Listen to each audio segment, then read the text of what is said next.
mentioned, my name is Chris Frega. I head up the global feasibility and patient recruitment functions here at Quintiles. Here's what we'll be talking through today. First is introductions, which you've already heard, and then we'll go into Quintiles' Right Start approach, which will give you an understanding of where and how we use patient recruitment techniques. We'll then go through a few different topics, which are all the ways in which we can better plan and recruit patients earlier than might typically be done. So these include things like patient protocol assessments, where we solicit feedback and involve patients in the study design and operational planning, EMR or EHR data, and how we use that to inform patient recruitment and planning, pre-enrollment registries, and how we're developing communities of patients who can then participate in trials as those trials become available. Pre-identification, where we're having sites pre-identify patients at their sites and using that as one way to help in identifying sites that are not only interested, not only having the capabilities, but also do have those specific patients that we're looking for. And then ongoing monitoring and evaluation, so how we're monitoring studies as they're being executed, more specifically monitoring recruitment and enrollment, and determining if there needs to be any modifications to that strategy that we've put in place. Once we finish with those, we'll have a good amount of time at the end for questions and answers. So how do things look today?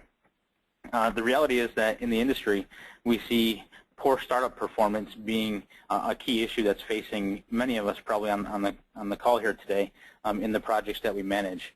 There are startup delays in most studies, and here it says 70%. There's nearly half of trials completing late, and about a fifth of sites recruit 0 patients even today on the studies that they're working on. So while these are the specific statistics that we picked, there are many other industry stats out there that really talk about these 3 areas as well, but they all do generally point in the same direction. So that direction is that there's some significant difficulties in startup, difficulties in enrollment, and also difficulties in meeting overall timelines, which all lend themselves to being big risks in terms of trial execution or execution success. There is a brighter side. So just take a moment and think about the ideal state of the studies that we manage. We do see the 3 items mentioned on this slide in some studies today. So we can have up to 30% faster startup timelines. We can have as much as 45% faster investigator contracting timelines, and we can enroll 50% more patients per site per month from using the right sites with the right site relationships or the right relationships. But the issue here is that these aren't being routinely recognized on all studies, and there's a number of different factors that contribute to that, and one of those we'll talk about today, and that's the issue of thinking about and having the right patient recruitment and retention strategy earlier on.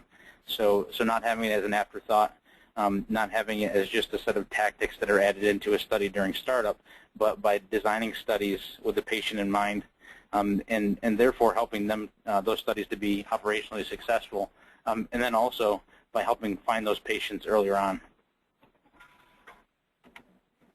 So what are we doing to help address these issues? We're using the Right Start approach that uses data analytics as well as expertise, and we combine that with newer ways of engaging with the sponsors that we work with, and helping get to those benefits on the right-hand side here. And these are the same ones that I just sort of talked through. So what does the Right Start approach look like? We use, in this approach, we use what we call the Right Path, Right Start, and Right Patients methodology.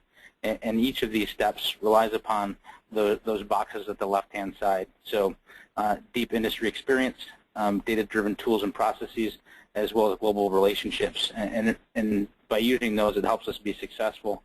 It also starts early in operational planning.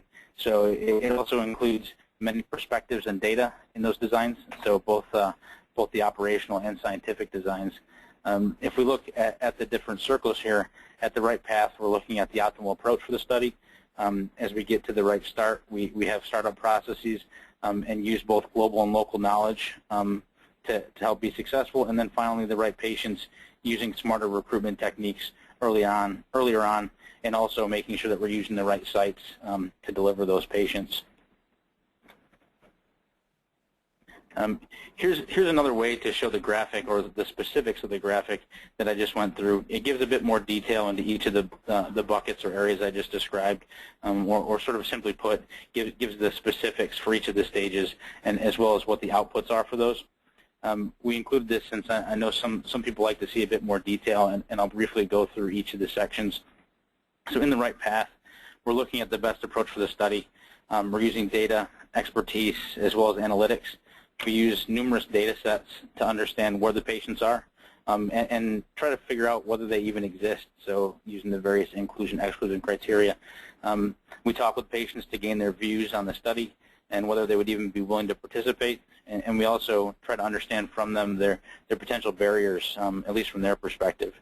And then we also identify how we expect to enroll patients and what recruitment and retention techniques are needed and why. So this planning, this right path helps set us out on the right path to begin with.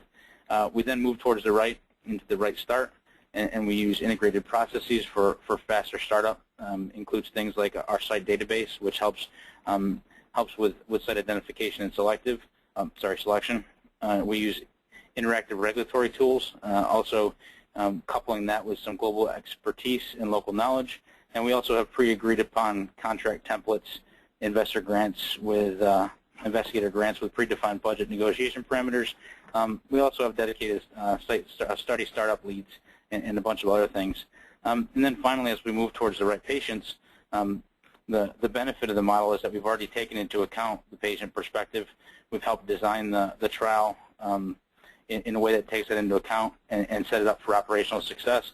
We've understood where the patients are, hopefully initiated the right investigators, so then we're able to employ the right techniques to actually enroll and randomize these patients.